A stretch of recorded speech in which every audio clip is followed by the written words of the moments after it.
Hey, all, there are times when we read about Jesus and he seems to know everything. How do you know that, Jesus? He just does because of who he is. But there's other times, very rarely, where it says that Jesus was surprised. Here, I'm going to read a story about Jesus being surprised, in fact, amazed, shocked by a man's faith, a man who is a man of power, but a man of outsider. All right, so let's take a look. So if you've been reading the daily lectionary, by the way, I'm Reiko, pastor at St. Paul's in Clarence Center. And yeah, happy day to you. Hope you're doing well. Uh, if you've been reading along the daily lectionary, I can't talk. Um, we're getting through we just read through the Sermon on the Mount. And here we are in Matthew chapter 8. And this episode, beginning of the chapter, Jesus takes his teaching. And then remember how the Sermon on the Mount started in Matthew 5? He says, "Blessed are the poor in spirit, for theirs is the kingdom of heaven." The very first thing he does after the Sermon on the Mount, after teaching how his disciples ought to live, he finds someone who's poor in spirit, a leper, and he heals this man. I love that story. And then he encounters this man who is a centurion, a Roman soldier. So this guy is like not from there. He's not Jewish. He is there to occupy the land and to keep the peace for the Roman Empire. And so he's got soldiers under him, and he speaks a different language than many of the people.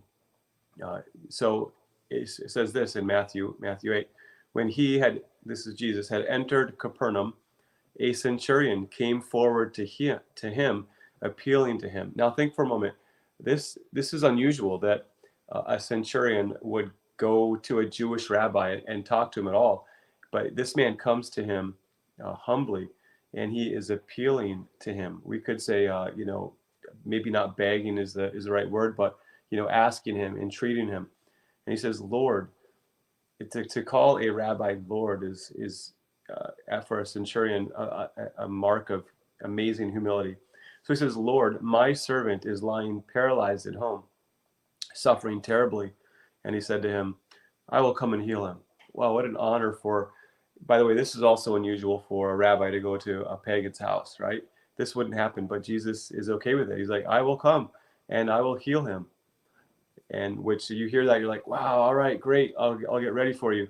But rather, verse 8 says, "The centurion replied, 'Lord, I'm not worthy to have you come under my roof, but only say the word and my servant will be healed.'"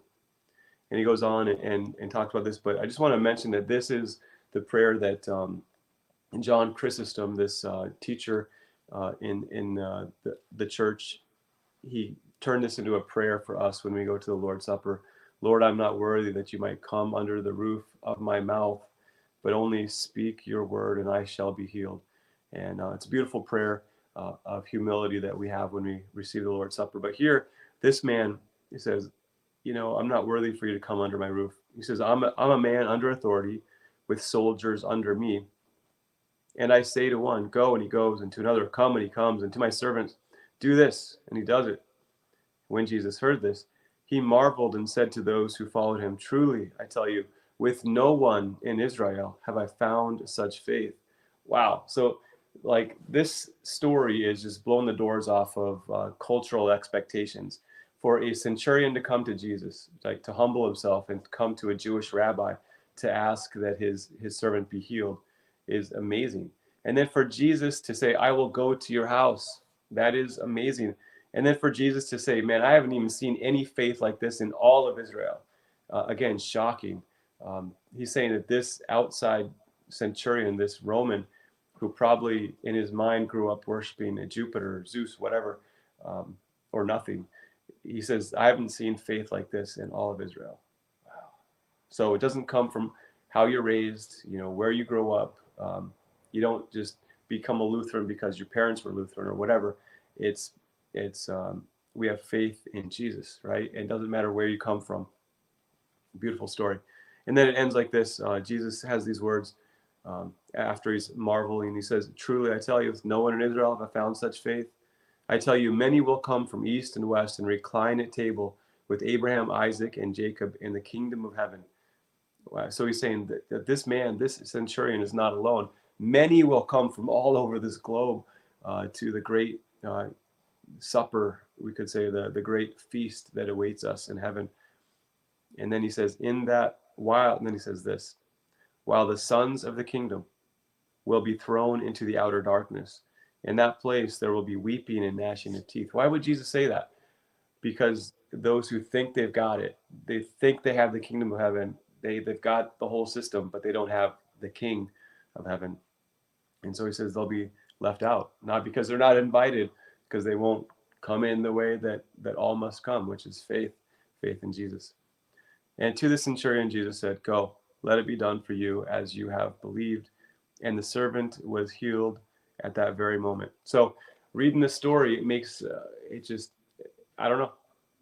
I think it's cool. So hope you think it's cool too. Thanks for joining me for a few minutes here.